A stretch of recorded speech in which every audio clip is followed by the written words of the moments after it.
हमेशा छल कपट, घृणा, द्वेष, इसी तरह की भाषा, इसी तरह के इनके कामकाज, ऐसी व्यवस्था हमेशा इनकी रहती है।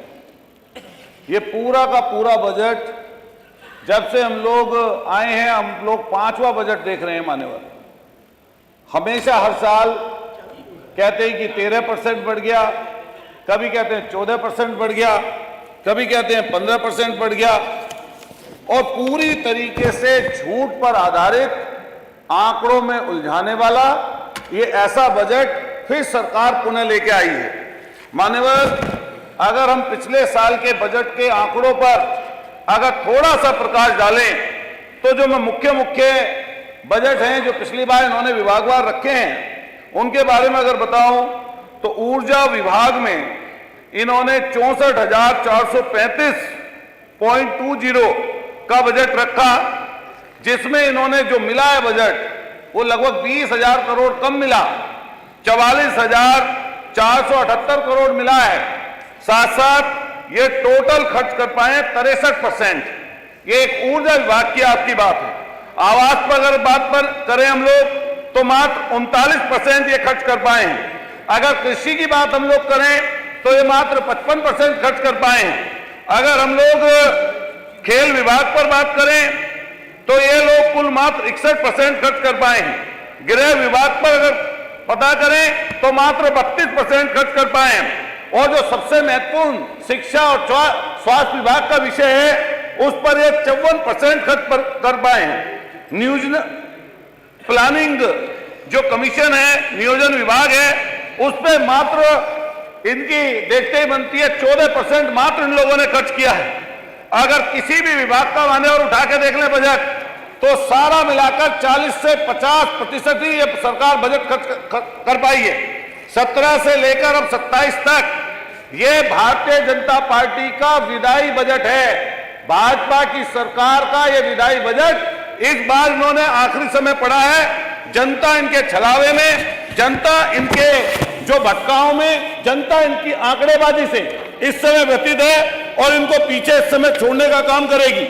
मान्यवर, माननीय मुख्यमंत्री जी की हम लोगों ने लगभग 2.5 घंटे का भाषण सुना, और ये 2.5 घंटा, 2 घंटा, 2.25 घंटा लगातार इसी तरह की स्पीच पिछले हम लोग 4 साल से लगातार 5वें साल में सुन रहे हैं। अभी बजट पर भी वो बोलेंगे तो लगभग उसी तरह की स्पीच इनकी आएगी। कभी माननीय मुख्यमंत्री कहते हैं कि उल्टा लटका दूंगा, कभी कहते हैं जमीन दोज कर दूंगा, कभी कहते हैं बुलडोजर चलवा दूंगा, और यही बात हम लोग लगातार कहते हुए आए हैं कि जब भी बोला या तो झूठ बोला या अफवाह फैलाने का काम किया। सोचिए, जो सबसे बड़े पद पर बैठे हुए व्यक्ति, नेता प्रतिपक्ष के लिए किस तरह के शब्दों का इस्तेमाल करते हैं। बुढ़िया शब्द का इस्तेमाल सदन में हुआ। मान्यवर, कल उसके बारे में संज्ञान ये लेना चाहिए था कि नेता प्रतिपक्ष श्री माता प्रसाद पांडे जी इसी सदन के 2 बार स्पीकर रहे हैं, मंत्री रहे हैं, लगातार सदन के मेंबर हैं। माननीय मुख्यमंत्री की तरफ से इस तरह के शब्दों का इस्तेमाल करना, यह समाज और सदन की परंपरा कभी नहीं रही है।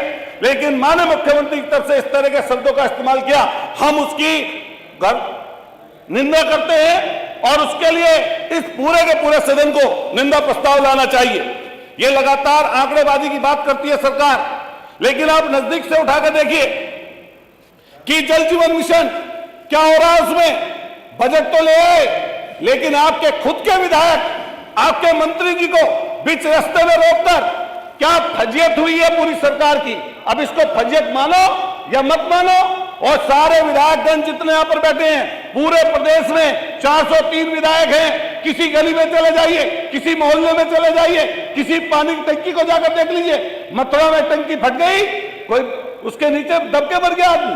और किसी जगह पर भी, किसी जगह पर चले जाइए, किसी जगह पर कैसा भ्रष्टाचार का आलम है। जो ठेके ले गए गुजरात के लोग, गुजराती, और उन ठेकों के बाद में दूसरा, तीसरा, चौथा, 5वें नंबर पर अनस्किल्ड व्यक्ति वहां पर काम कर रहा है, जिस कारण से ये पूरी की पूरी योजना भ्रष्टाचार में चली गई। मान्यवर, मैं आपके माध्यम से ये कहना चाहता हूं कि जो हमारे समाज के वंचित हैं, शोषित हैं, कमजोर हैं, पिछड़े हैं, दलित हैं, अकलियत के लोग हैं, ये पूरा का पूरा बजट उनके खिलाफ का बजट है। और अगर जाकर नजदीक से देखें, बोलती सरकार कुछ और है, जब जमीन पर बजट जाता है तो जमीन पर वो कहीं कमजोर और गरीब के नजदीक नहीं पाते हम लोग। और यही बात हम लोग यहां पर आपसे कहने आए हैं कि किसी जगह चले जाइए, हम गन्ने के क्षेत्र के रहने वाले लोग हैं, जहां पर गन्ना होता है 30 रुपए बढ़ा दिया, लेकिन हालत जाकर देखिए वहां गन्ना किसान की क्या है। वहीं ढुलाई के दाम बढ़ा दिए, वहीं आपके और जो महंगाई की चीजें हैं, कोई ऐसी चीज नहीं है जो बढ़ ना गई हो। और इस समय प्राइस वार छुड़ने वाला है, 40% गन्ना कम निकल रहा है। अगर इस बार 500 का रेट भी हो जाता तब भी वहां के लोगों के लिए वो कम बैठता है। मान्यवर, हमारे यहाँ सब्जी बहुत बड़ी संख्या में दिल्ली के आसपास क्षेत्र में सब्जी का उत्पादन होता है, लेकिन किसान उत्पादन करता है लेकिन उसका दाम कहीं पर मिल नहीं पाता, ऐसी स्थिति है। स्वास्थ्य के विषय में माननीय मंत्री जी सुबह बहस कर रहे थे, हम चर्चा उस चीज की करना चाहते हैं। कैंसर पूरे पश्चिमी उत्तर प्रदेश से ही पूरे देश में इस तरह पूरे प्रदेश में फैला हुआ है कि घर घर में कोई ना कोई सदस्य किसी मोहल्ले में किसी गांव में कैंसर फैला हुआ है। मैं मांग करता हूं, और ये सोचना चाहिए था खासतौर से मेरठ के लिए। मेरठ में मेडिकल कॉलेज है, रेफर सेंटर है, वहां के लिए माननीय प्रभारी मंत्री यहां पर बैठे हुए हैं, 5000 4000 की ओपीडी रोज है। वहां पर उसको एम्स की व्यवस्था सरकार को करनी चाहिए, जिससे वहां पर उसको लाभ मिल पाएगा उस क्षेत्र को, और पूरे के पूरे इलाके को कैंसर और जो अन्य गंभीर बीमारियां हैं उनसे उसको निजात मिल सकती है। मान्यवर, ये सरकार अजीब है, सनातन की बात करते हैं और रोज सनातन का अपमान करते हैं। जाइए बनारस, सैकड़ों नहीं हजारों साल पुराने मंदिर इस सरकार ने जमींदोज कर दिए।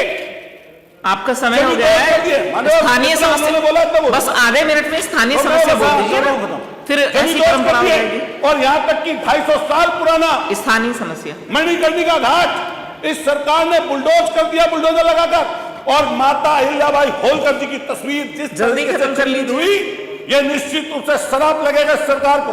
कौन जाने जब कुंभ आया और कुंभ में सैकड़ों लोगों की जान गई, हमारे मान्यता जिनकी है हिंदू समाज में सनातन में, शंकराचार्य जी की, अभिमुक्तेश्वरानंद जी की, उन्होंने कुंभ में इनकी दुर्दशा को उजागर कर दिया। समय हो गया है ना, दुर्दशा को उजागर कर दिया, लेकिन आज वो क्या जल्दी से खत्म कर लीजिए।